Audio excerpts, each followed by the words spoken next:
తిరుమల శ్రీవారి ఆలయంలోని పరకామణిలో చోరీ జరిగిందని చెప్పి ఈరోజు కోట్లాది మంది భక్తులంతా కూడా ఎంతో ఆవేదన చెందుతున్నారు, ఆందోళన చెందుతున్నారండి. తిరుమల శ్రీవారి పరకామణి లోగుట్టు పెరుమాళ్ళ కెరుక. ఈరోజు విమర్శలు ప్రతి విమర్శలు చేసుకుంటున్నారు. నేను ఒకటే రాష్ట్ర ప్రభుత్వాన్ని, టీటీడీ ఉన్నతాధికారులని, ధర్మకర్తల మండలిని విజ్ఞప్తి చేస్తున్నా. ఈ రవికుమార్ అనే వ్యక్తి ఎవరు?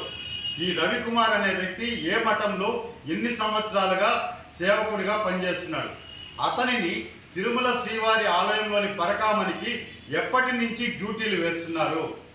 అతను ఎన్ని సంవత్సరాలుగా తిరుమల ఆలయంలోని పరకామణికి వెళ్ళి వస్తున్నాడు అన్న విషయాన్ని గత 10-15 సంవత్సరాల నుంచి ఆలయంలోని మహాద్వారం దగ్గర ఉన్నటువంటి సీసీ కెమెరాలని, అదేవిధంగా పరకామణిలో ఉన్నటువంటి సీసీ కెమెరా ఫుటేజ్ని అన్నింటినీ కూడా భద్రపరచాలి. ఎందుకంటే వాస్తవాలు తెలియాలంటే అతను ఎప్పటి నుంచి పనిచేస్తున్నాడు, ఎన్ని సంవత్సరాలుగా ఆలయంలోకి పోయి వస్తున్నాడు. ఎందుకంటే 100 కోట్లు సంపాదించడం అంటే సంవత్సరాలలో, నెలల్లో జరిగే పని కాదండి. కొన్ని సంవత్సరాలుగా తిరుమల శ్రీవారి ఆలయంలోని పరకామణిలో చోరీ జరుగుతూ ఉంది. కాబట్టి ఆ సీసీ కెమెరా ఫుటేజ్లన్నీ భద్రపరచాలని చెప్పి నేను విజ్ఞప్తి చేస్తున్నాను. అదేవిధంగా పరకామణికి టీటీడీ ఉద్యోగస్తులు కానీ శ్రీవారి సేవకులు వెళ్ళాలంటే క్షుణ్ణంగా అణువణువున తనిఖీలు చేసే విజిలెన్స్ అధికారులు, ఆ రవికుమార్ ఒక 10 సంవత్సరాల క్రితం నుంచి ఆ సీసీ కెమెరా ఫుటేజ్లో ఆ అధికారులు ఎవరు పనిచేశారు? టీటీడీ విజిలెన్స్ ఉన్నతాధికారులు ఎందుకు అంత నిర్లక్ష్యంగా, బాధ్యతారాహిత్యంగా రవికుమార్ అనే వ్యక్తి పోయి వస్తూ ఉంటే తనిఖీలు చేయలేదు? అంటే తనిఖీలు అందరికీ ఒకే విధంగా కాకుండా రవికుమార్ని మాత్రం ఎందుకు తనిఖీలు చేయకుండా పంపించారన్న దాని మీద వాస్తవాలు వెలుగులోకి రావాలండి. నేను మరో విషయం కూడా చెప్తున్నాను. ఈరోజు తిరుమల శ్రీవారికి భక్తులు సమర్పించే కానుకలు పరమ పవిత్రమైనటువంటిది, అది నిప్పుతో సమానం. అలాంటి సొమ్ముని రవికుమార్ అనే వ్యక్తి ఈరోజు చోరీ చేశాడు అంటే దీని వెనకల ఖచ్చితంగా పెద్దల హస్తం ఉన్నదన్న దానిలో ఎటువంటి అనుమానం లేదు. అది అధికార పార్టీ నాయకుల, ప్రతిపక్ష పార్టీ నాయకుల, ఎవరైనా సరే ఈరోజు మీరు అధికార బలంతో తప్పించుకోవచ్చేమో కానీ శ్రీ వెంకటేశ్వర స్వామి కోర్టులో మాత్రం తప్పించుకోలేరు. కాబట్టి రవికుమార్ అనే వ్యక్తి విదేశాలకు పారిపోకుండా అతని పాస్పోర్ట్ని వెంటనే సీజ్ చేయండి.